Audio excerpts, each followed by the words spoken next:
क्या लॉरेंस बिश्नोई अब भारत का सबसे बड़ा डॉन बन गया है? क्या वो दाऊद इब्राहिम को चुनौती देगा या फिर वो एक ऐसा क्राइम एम्पायर खड़ा कर देगा जो पुलिस और प्रशासन के भी हाथ खड़े कर देगा? अब देखिए, लॉरेंस बिश्नोई के इस पूरे खेल को समझने के लिए आपको इस वीडियो को अंत तक देखना पड़ेगा।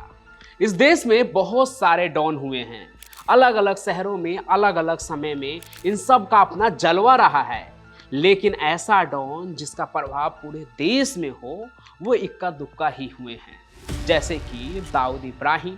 लेकिन दाऊद भी कई बार अपने काम कराने के लिए दूसरों लोगों से काम कराता था, जो कि सीधे सीधे उसके गैंग का हिस्सा नहीं होते थे। जैसे कि अपने जीजा की हत्या करवाने के लिए उसने सुभाष ठाकुर और ब्रिजेश सिंह का साथ लिया। तो कुल मिलाकर कहने का मतलब ये है कि दाऊद का गैंग के बाहर भी एक नेटवर्क होता था, जिसमें वो लोग होते थे जो सीधे सीधे गैंग में नहीं थे, लेकिन जरूरत पड़ने पर दाऊद के लिए काम करते थे। लेकिन जरा सोचिए कि अगर उसका गैंग ऐसा होता जिसमें हर जगह उसके लोग होते तो वो गैंग कितना बड़ा और खतरनाक होता। डॉन लॉरेंस बिश्नोई भी कुछ ऐसा ही कर रहा है। उसके गैंग का नेटवर्क देश के 11 राज्य और दुनिया भर के 6 देशों में फैला हुआ है। भारत के 11 राज्य और दुनिया के 6 देश, ये कोई साधारण आंकड़े नहीं है, बल्कि बिश्नोई गैंग की फियर फाइल्स के वो पन्ने हैं जिसकी संख्या में दिन ब दिन इजाफा होते जा रहा है। जरा गौर कीजिए देश के नक्शे में बिश्नोई गैंग के नेटवर्क की कहानी पर। पंजाब, हरियाणा, मध्य प्रदेश, उत्तर प्रदेश, राजस्थान, बिहार, पश्चिम बंगाल, उत्तराखंड, महाराष्ट्र, झारखंड और गुजरात, ये वो 11 राज्य हैं जहां लॉरेंस बिश्नोई गैंग के गुर्गे एक इशारे पर कुछ भी करने को तैयार हैं। लेकिन ये तो बस कहानी का एक छोटा सा हिस्सा समझ लीजिए। अब लॉरेंस बिश्नोई भले ही साबरमती जेल में बंद है, लेकिन उसका नेटवर्क 7 समंदर पार तक फैल चुका है। कनाडा, अमेरिका, अजरबैजान, पुर्तगाल, यूएई और रूस जैसे देश में भी बिश्नोई गैंग के गुर्गे अपराध की डरावनी कहानियां लिख रहे हैं। आपको जानकर हैरानी होगी कि ये सब कुछ बेहद कम वक्त में हुआ है, लेकिन कैसे, ये समझने के लिए आपको मध्य प्रदेश के मालवा की एक कहानी को समझना होगा। कभी मालवा में खूंखार गैंगस्टर दुर्लभ कश्यप की तूती बोलती थी। उसकी बहुत बड़ी फैन फॉलोइंग थी। नए उम्र के लड़कों में उसका गजब का क्रेज था। दुर्लभ का गेटअप साउथ मूवी की किसी डॉन से कम नहीं था। आंखों में सुरमा, माथे पर तिलक और कंधे पर गमछा।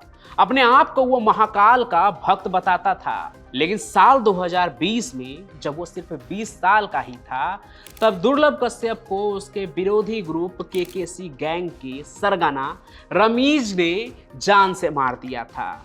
ये कहानी मैंने आपको पहले भी सुनाई है। डिटेल में अगर आप देखना चाहते हैं तो चैनल पर आप देख सकते हैं। बाकी इस गैंग की सबसे खास बात ये थी कि ये गैंग सोशल मीडिया, खासकर फेसबुक पर बहुत ज़्यादा एक्टिव था। इसके लोग फेसबुक पर पोस्ट डालते थे और अपना प्रचार भी करते थे। सबसे अधिक खुद दुर्लभ, जिसकी वजह से देश के कई हिस्सों में उसके फॉलोअर्स बन गए थे और दूसरे शहरों से भी भटके हुए यूथ जो थे वो उसके पास आकर उसके गैंग में शामिल हो रहे थे। और अब दुर्लभ कश्यप के नक्शे कदम पर चलने वाले भटके हुए यूथ दुर्लभ के बाद लॉरेंस बिश्नोई के गैंग से प्रभावित हो रहे हैं।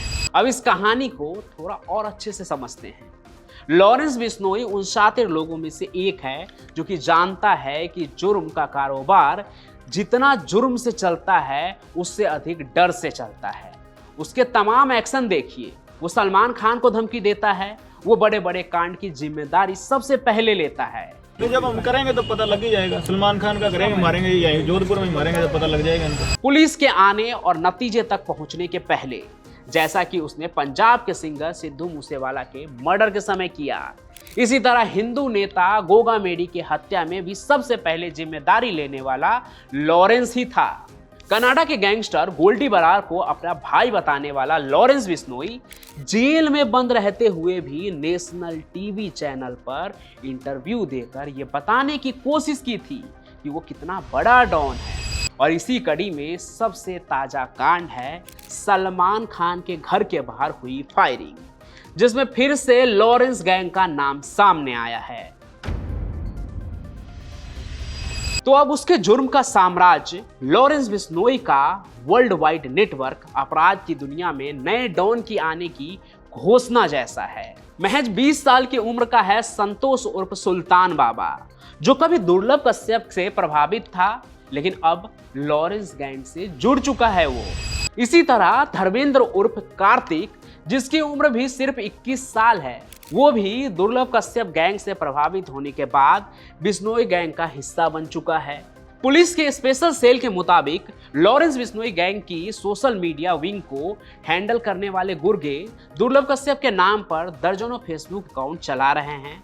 एक गैंग कॉरपोरेट कंपनी के तर्ज पर चला रहे हैं और अपनी गैंग को भी ऑपरेट कर रहे हैं। गैंग के हर सदस्य का काम और ऑपरेट करने का जो जोन है वो सब आपस में बटा हुआ है। कनाडा, पंजाब, दिल्ली की कमान गोल्डी बराड़ के पास है। राजस्थान, मध्य प्रदेश और यूके की कमान जो है वो रोहित गोदारा के पास है, जबकि पुर्तगाल, यूएसए, महाराष्ट्र, बिहार, पश्चिम बंगाल की कमान अनमोल बिश्नोई के पास है। वहीं हरियाणा और उत्तराखंड की कमान काला जठेरी के पास है। वही काला जठेरी जिसने अभी हाल में ही पुलिस कस्टडी में रहते हुए शादी की है। इसकी कहानी भी आप हमारे चैनल पर जाकर देख सकते हैं।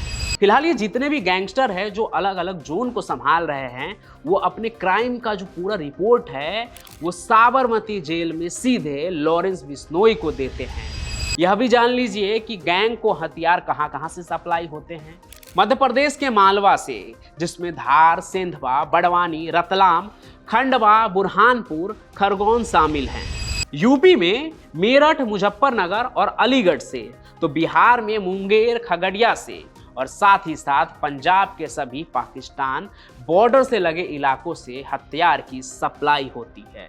वहीं पाकिस्तान, यूएसए, रसिया, कनाडा, नेपाल से भी हथियार जो है वो लॉरेंस और गोल्डी बराड़ गैंग तक पहुंच रहे हैं। यानी अपराध की दुनिया का यह नया डॉन कानून व्यवस्था के लिए एक बहुत बड़ी चुनौती बन गया है।